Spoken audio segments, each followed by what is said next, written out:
Hello friends, today we are going to be practicing our letter sound correspondence using an activity called stretch and pop. First we'll focus on this particular word, cat.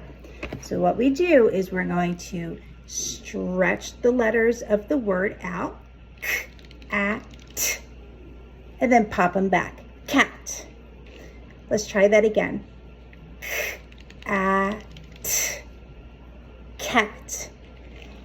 Using this technique, we can help learn the spelling of the word. So we know that k, a, t spells cat when put together. And we're going to focus on the letters that make those sounds. C, k, a, t, cat.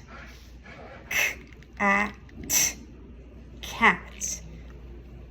We can also try with another word.